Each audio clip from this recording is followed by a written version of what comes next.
अस्सलाम वालेकुम students, I hope you all are fine. बच्चे, आज का जो हमारा टॉपिक है वो है कंडीशनल सेंटेंसेस। ठीक है, कंडीशनल सेंटेंसेस वो सेंटेंस है जिसमें कोई कंडीशनल क्लॉज हो। ठीक है, अब इसको समझने के लिए हम ये समझ लेते हैं कि इसमें कोई कंडीशन होती है या कोई सपोजिशन होती है। ठीक है, कंडीशनल क्लॉज में अब जैसे टाइप 1 अगर आप देखो तो याद आपने रखना है कि कंडीशनल इसमें दो क्लॉज होते हैं, एक कंडीशनल क्लॉज और एक मेन क्लॉज। अच्छा, अब वो कैसे आपको पता चलेगा? अगर आपका बच्चे एक सेंटेंस का पार्ट आपके इस ऐसे जुमलों में बीच में आपको कॉमा भी नज़र आएगा। ठीक है, अगर आपका कॉमा से पहले वाला हिस्सा सिंपल प्रेजेंट टेंस में अगर होता है, यानी कंडीशनल क्लॉज अगर आपका सिंपल प्रेजेंट टेंस में हो, और अगर अगले वाले क्लॉज यानी मेन क्लॉज में आपका विल, शैल, कैन या मे हो, तो फिर आपकी टाइप 1 होगी। अगर टाइप्स की डिस्कस करें तो टाइप 1 में अगर आपका पहला वाला कंडीशनल क्लॉज जो वो सिंपल प्रेजेंट टेंस में हो, कौन से टेंस में हो? सिंपल प्रेजेंट में, और नेक्स्ट वाला आपका पार्ट में विल, शैल या कैन या मे हो, देन आपका जो टाइप है वो टाइप 1 होगी। जैसे कि अगर आपका जुमला हो, if it rains we will postpone the match. अगर बारिश होती है तो हम मैच को पोस्टपोन कर देंगे। विल आ गया, वी के बाद अगर डबल एल नज़र आ रहा है तो इसका मतलब विल ही है। ठीक है, इफ़ यू कॉल हिम, इसका मतलब यू के बाद अगर सिर्फ कॉल लगा तो ये भी सिंपल प्रेजेंट का ही जुमला है। If I finish my work, simple present की आपको पहचान पता होनी चाहिए कि उसमें इट, ही और शी और इट के साथ एस या एस का इजाफा हुआ होता है, और यू, आई और वी के साथ सिर्फ वर्ब की फर्स्ट फॉर्म लगी होती है। आगे अगर मे या विल या कैन हो, मे विल या कैन हो, तो या ये देखें यहाँ भी will, if my brother comes he will help you. तो अगर इस तरह की कंडीशन आ जाती है तो टाइप 1 होगी, यानी जिसमें हमारा शुरू वाला टेंस सिंपल प्रेजेंट हो, सिंपल प्रेजेंट या प्रेजेंट आप याद रख, इतना आसानी से याद रख लो कि सिंपल प्रेजेंट होगा, या अगर प्रेजेंट परफेक्ट है तो उसके साथ शुड लगा होगा। जैसे कि if you should phone him, if you should phone him he will come in the evening, he will come in the evening. तो इफ़ यू हैव फिनिश्ड, ये हैव और फिनिश्ड जब हैव के साथ ही डी लगा होता है तो ये तो प्रेजेंट परफेक्ट होता है ना। If you have finished you can go, आगे कैन आ गया और पीछे हैव फिनिश्ड आ गया, पीछे प्रेजेंट परफेक्ट आ गया, तो ये भी टाइप 1 ही होगी। वैसे सिंपल आप याद रख लो, अगर सिंपल प्रेजेंट टेंस है पीछे, यानी कि आपका ये कंडीशनल क्लॉज होता है, यानी आपकी यहाँ पे कंडीशन होती है कंडीशनल क्लॉज के अंदर। तो जो फर्स्ट होता है वो कंडीशनल क्लॉज होता है और आगे मेन क्लॉज होता है, कॉमा के बाद क्या होता है आपका? Main clause. तो मेन क्लॉज में अगर विल, शैल, कैन या मे हो, और कंडीशनल क्लॉज में सिंपल प्रेजेंट टेंस हो, तो आपकी टाइप 1 होगी। नेक्स्ट अगर आपका बचे कंडीशनल क्लॉज टाइप 2 तब होगी जब आपका सिंपल पास्ट टेंस हो। फर्स्ट आपका जो कामा से पहले वाला है वो पास्ट, सिंपल पास्ट में हो, और आगे वुड, शुड, कुड, माइट या आगे इन्फिनेटिव कुछ भी हो। ठीक है, मतलब वुड, शुड, कुड या माइट में से चार लफ्ज़ अगर आपको नज़र आए और आपको सिंपल पास्ट में पहले वाला जुमला नज़र आए तो आपकी कंडीशनल की टाइप 2 होगी। जैसे कि अगर आपका सेंटेंस है इफ़ इट रेन्ड, अगर बारिश होती we would postpone the match. इस जुमले में अगर देखें इफ़ इट रेन्स था, यहाँ पे रेन्ड आ गया, तो रेन्स जो एस एस का इजाफा हुआ है रेन के साथ, एस का इजाफा हुआ है रेन के साथ, वो तो प्रेजेंट टेंस में होता है ना। और पास्ट टेंस में बचे ई डी लगा होता है, ई डी होता है ना, वर्ब की सेकंड फॉर्म होती है। तो यहाँ पे इफ़ आई हैड टाइम, ये सिंपल पास्ट के सारे सेंटेंसेज हैं। If you failed to meet him, ये ई डी का इजाफा हुआ है ना फेल के साथ। ठीक है, वाज वर का, सिर्फ वर का, आई वर एन इंजीनियर, ये सारे सिंपल पास्ट टेंस के ही जुमले होंगे। और आगे वुड, शुड, आगे क्या लगा हो? वुड, शुड, ठीक है, माइट, इस तरह के अगर वर्ड्स हों मेन क्लॉज के अंदर तो ये वाला टाइप 2 होगी। ये कौन सी होगी? टाइप 2। नेक्स्ट आपकी आ जाती है बच्चे टाइप 3।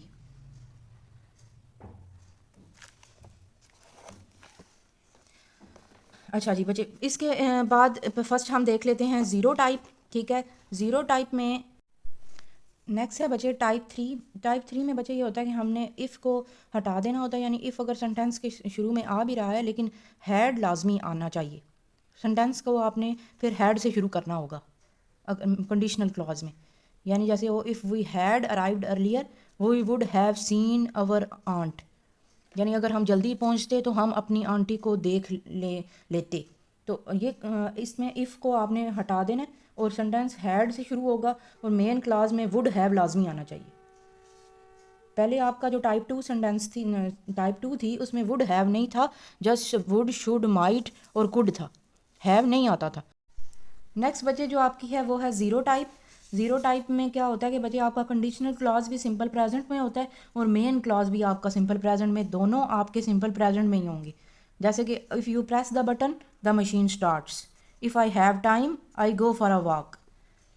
गो भी आई के साथ जो लगा है वो वर्ब की फर्स्ट फॉर्म लगी है और ये सिंपल प्रेजेंट में ही होता है। ऐसे ही शीट के साथ गोज लगता है और आई के साथ गो लगता है, ऐसे ही होता है ना। तो देन आपने if I have time I go for a walk, then ये भी ज़ीरो टाइप होगी। अगर if you press the button machine starts, ठीक है। इसी तरह और भी बहुत सारे जुमले जिसमें दोनों ही सिंपल प्रेजेंट के हों, ठीक है। प्रेजेंट का आप अभी तक पहचान सीख जानी चाहिए आपको कि प्रेजेंट में आपका सिंगुलर नाउन के साथ एस या एस का इजाफा हुआ होता है, और अगर नहीं हुआ होता जिसमें वो यू और आई वही के साथ नहीं हुआ होता, और प्लूरल नाउन के साथ। If he presses the button, अगर ही होता if he presses the button machine starts, ठीक है। और अगर ये होता कि if you press the button machine will start, इस तरह जुमला होता तो ये टाइप वन बन जाती। Is it clear? ठीक है। अगर अगर ये होता कि if he presses the button machine will start, तो फिर ये टाइप वन बन जाती, विल शैल आ जाता, बीच में आ जाता, कैन आ जाता। लेकिन जब इस तरह का कोई वर्ड नहीं आया और जस्ट डायरेक्ट आगे प्रेजेंट टेंस का ही है जुमला, मेन क्लॉज, देन दोनों ही, अगर कंडीशनल क्लॉज और मेन क्लॉज दोनों ही आपके सिंपल प्रेजेंट में है तो आपकी ज़ीरो टाइप होगी। इज़ इट क्लियर बच्चे? जैसे आप देखें ईच कंडीशनल सेंटेंसेस को अदर टू टाइप्स में हमने लिखना है। तो अगर हमारा सेंटेंस हो if you invite him he will come, ठीक है। तो ये वाला जुमला जो है देखें विल भी आ गया, और आपका जो स्टार्ट वाला कंडीशनल क्लॉज है, जब इफ़ वाला जो होता है ना वो कंडीशनल क्लॉज होता है। जो इफ़ वाला आपका सेंटेंस है वो कौन सा होता है? Conditional clause. तो उस कंडीशनल अगला मेन क्लॉज होता है, ठीक है। ये याद रख लें कि इफ़ जिस जुमले में है वो आपका कंडीशनल क्लॉज है, वो अगर आपका सिंपल प्रेजेंट में है और अगले में विल है, ये टाइप वन होगी। देन अगर आपकी if you invited him he would come, अगर ये जुमला इस तरह होता, आगे इनवाइटेड होता, तो ये पास्ट टेंस में आ गया ना जुमला, यू के बाद ई डी वाली सेकंड फॉर्म है ना, ये पास्ट टेंस में है। देन आगे वुड भी है, ये टाइप टू है। और अगला अगर आगे जुमला होता if you had invited him, if you had he would have come, तो वुड हैव भी आ गया, है पीछे भी हैड आ गया, वुड हैव भी आ गया और पीछे भी हैड आ गया कंडीशनल क्लॉज में, ये टाइप थ्री बन जाएगी।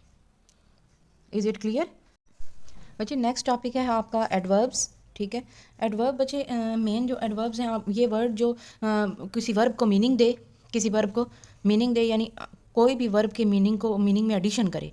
जैसे कि वो रोता है, या वो हंसता है, वो काम करती है, कैसे करती है। जब वर्ब के मीनिंग में कोई इजाफा लफ्ज़ कर रहा है वो एडवर्ब होगा। अब एडवर्ब ऑफ टाइम, ये इसकी टाइप्स हैं, काइंड ऑफ एडवर्ब्स हैं, ठीक है। Adverb of time, adverb of place, adverb of manner, ठीक है, एडवर्ब ऑफ डिग्री, ये मेन टाइप्स हैं। एडवर्ब ऑफ फ्रीक्वेंसी या नंबर एक ही होता है, एडवर्ब ऑफ फ्रीक्वेंसी या नंबर एक ही होता है। अब इसमें एडवर्ब ऑफ टाइम पहले आप देख लें।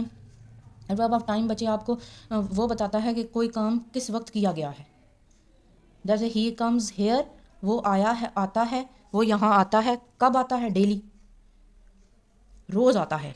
तो ये जो डेली का लफ्ज़ है ये टाइम को इंडिकेट कर रहा है, तो ये डेली जो है ये आपका एडवर्ब ऑफ टाइम होगा।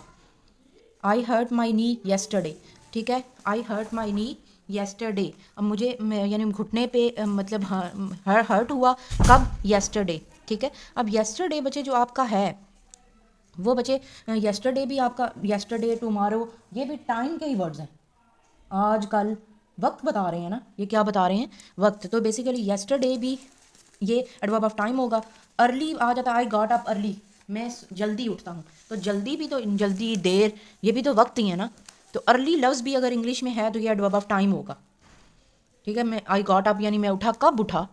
तो नहीं, जो उठने को वो अर्ली इजाफा कर रहा है वर्ब में, अर्ली वर्ब में क्या कर रहा है? इजाफा, उसके मीनिंग में इजाफा कर रहा है, तो ये एडवर्ब ऑफ टाइम हो गया, क्योंकि एडवर्ब होता ही वो है जो वर्ब के मीनिंग में इजाफा करे, ठीक है। सून अगर लफ्ज़ आ जाता है ये भी एडवर्ब ऑफ टाइम। तो चार वर्ड्स तो आपको अभी समझ आ गए, डेली, येस्टरडे, अर्ली, सून, ठीक है। Daily, early, yesterday and soon adverb of time होंगे।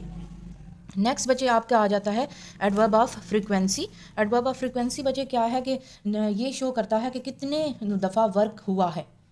जैसे यू अगर मैं बोलूँ you generally fail in English, तुम secondly, some time, once, twice, again, always, firstly, frequently, regularly, never, often.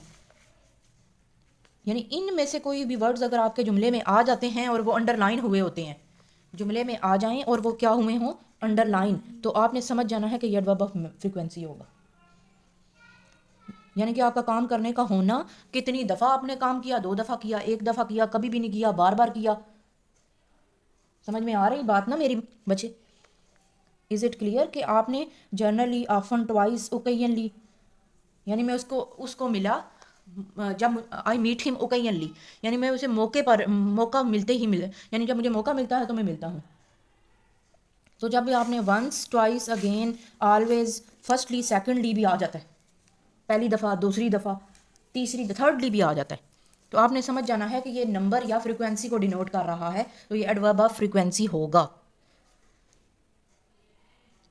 समझ आ गई? तो नेक्स्ट आपका है बच्चे कि एडवर्ब ऑफ प्लेस।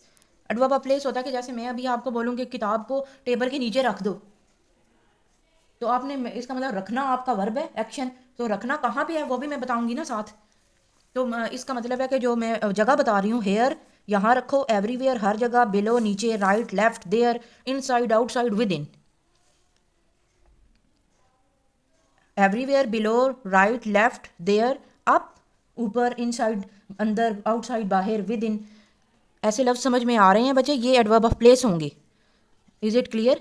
ये क्या होंगे? Adverb of place. ये जो लफ्ज़ यहाँ पे नज़र आ रहे हैं आपको, here, everywhere, below, right left, there, up, inside outside, with in.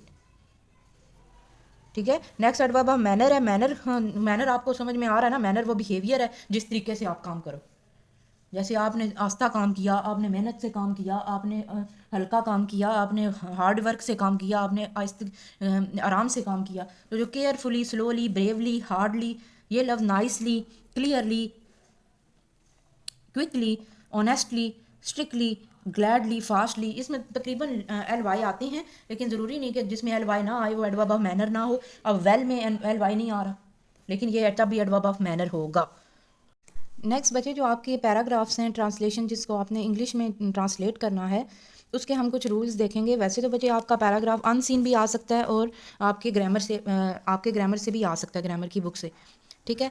तो हम देख बच्चे, अगर आपका जैसे किसी सेंटेंस में अगर हो कि मैं जैसे अगर जुमला हो, मैं ये काम करना पसंद करता हूँ, मैं आम खाना पसंद करता हूँ, तो आपने आपको पता कि वैसे आप हूँ के लिए एम लगाते हो, लेकिन ये ऐसे सेंटेंसेस में आपने एम नहीं लगाना। आपने जस्ट पसंद के लिए आई के बाद लाइक लगाना है और आपने कह देना है I like to eat mangoes. ठीक है। एम की एडिशन आपने नहीं करनी, ऐसे सेंटेंसेस में एम की एडिशन नहीं करनी। देन बच्चे, अगर आपका सेंटेंस हो कि मेरे पास कलम है, मेरे पास किताबें हैं, ठीक है, मेरे पास पेन है, तो आपने आई के साथ हैव लगाना है। I have a pen, I have a book, I have to, ठीक है, टू बुक्स। इस तरह आपने आई के साथ हैव लगाना है जब आपके पास है, यानी मेरे पास आ जाए किसी जुमले में, तो आपने हैज़ हैव की एडिशन करनी होगी। किस चीज़ की एडिशन करनी होगी? लाजमी हैज़ हैव की। जैसे हो मेरे पास 2 किताबें हैं, तो ये वाला रूल लगेगा जो ऊपर वाला है, I have 2 books, I have 2 books. ठीक है। अब जैसे बच्चे हो कि अहमद ने किताब पढ़ी, अहमद ने किताब पढ़ी, तो इसमें आपने क्या करना है, बीच में मेरे पास 2 किताबें हैं, तो इसके लिए आपने क्या वो रूल लगा था ऊपर वाला। अब यहाँ पे जब आगे अहमद ने किताब पढ़ी, तो आपने टेंस क्या करना है, सब्जेक्ट के बाद आपने टेंस लगाना है, टेंस यूज़ करना है या हेल्पिंग वर्ब यूज़ करना है, टेंस यूज़ करना है या हेल्पिंग वर्ब यूज़ करना है। आपका बचे वर्ब या पास्ट इंडेफिनिट में होगा या किस में होगा? पास्ट इंडेफिनिट में तो आपने वर्ब की सेकंड फॉर्म यूज़ करनी है, और अगर आपका प्रेजेंट इंडेफिनिट में होगा टेंस, तो आपने वर्ब की फर्स्ट फॉर्म यूज़ करनी है। ठीक है। और फिर हेल्पिंग वर्ब आपके कुछ ये हो सकते हैं। आपके हेल्पिंग वर्ब में क्या आ जाएगा बेसिकली? ठीक है, ये इज़, एम, आर, वाज, वर और हैज़, हैव, ये आपके मेन हेल्पिंग वर्ब्स होंगे। ठीक है, ये वाले आपके हेल्पिंग वर्ब हैं, is, am, are, was, were, has, have. ठीक है। अब यहाँ है अहमद ने किताब पढ़ी, ये पास्ट का जुमला है, पास्ट इंडेफिनिट का। आपने लिखना है अहमद पढ़ना के लिए रीड होता है, तो रीड की सेकंड फॉर्म रेड है। ठीक है। तो अहमद रेड द बुक। ठीक है, तो आपने समझ जाना है कि जब ऐसा सेंटेंस आता है जिसमें पास का कोई सेंटेंस नहीं होता तो फिर आप बीच में टेंस ले आओगे। पहले सब्जेक्ट लिखोगे, यानी अहमद सब्जेक्ट है ना, वो स्टार्ट में आएगा, देन आपने टेंस यूज़ करना होगा, then is am are was were has have सोच लेना कि हम, जैसे आपका अगर जुमला हो ना प्रेजेंट कंटिन्यूस का, देन आपने आई एन जी भी लगाना होगा बीच में। ठीक है, जैसे वो काम कर रही है, she is doing her work. Then आपने प्रेजेंट इसी तरह टेंस के साथ हेल्पिंग वर्ब सोच लेना है कौन सा लगेगा। टेंस के साथ सोच लेना है हेल्पिंग वर्ब। प्रेजेंट कंटिन्यूस में इज़ एम आर लगता है, और दो टेंसेज ऐसे हैं थे जिसमें हेल्पिंग वर्ब नहीं लगता था, वो पास्ट इंडेफिनिट और प्रेजेंट इंडेफिनिट है। वो कौन से हैं? पास्ट इंडेफिनिट और प्रेजेंट इंडेफिनिट। इन दोनों में हेल्पिंग वर्ब नहीं लगता, इन दोनों में हेल्पिंग वर्ब नहीं लगता। नेक्स्ट आपने बचे वोकैबुलरी की आपकी परफेक्शन होनी चाहिए। ठीक है, वोकैबुलरी का मतलब है कि आपको पता हो बचे कि लुत्फ़अंदोज़ होने का मतलब इंजॉय है, खुशबू का मतलब फ्रेगरेंस है, खिलना का मतलब ब्लूम है, बहार का मतलब स्प्रिंग है। यानी कि आपकी जो इस ग्रामर के अंदर इन वर्ड्स, यानी पूरे पैराग्राफ को छोड़े बगैर अगर ये वर्ड्स आप देख जाओ ना कि ये उर्दू की ये मतलब है, तो आपका आधा काम हो जाएगा। ठीक है, अब यहाँ पे खरबूजों का जिक्र था, एक दफ़ा का जिक्र है, गीदड़ एक दरिया के किनारे रहता था और दरिया के किनारे खरबूजे को मेलन्स कहते हैं। अब थे का मतलब है कि ये पास्ट का टेंस वो चल रहा है, दरिया के किनारे, ये on the bank of river है। ठीक है, दरिया के किनारे, अब खरबूजे मेलन्स कहते हैं, तो देयर वर मैनी, बहुत से many melons on the bank of the river, क्योंकि बहुत सारे थे तो आपने देयर वर लगा देना है, देयर वर लगा देना है। और एक दफ़ा का जिक्र है के लिए आपने वंस अपॉन अ टाइम लिखना होता है, वंस अपॉन अ टाइम। अब इस तरह यहाँ पे शुक्रगुजार का मतलब थैंकफुल है, यानी वोकैबुलरी भी आपकी क्लियर होनी चाहिए। Is it clear?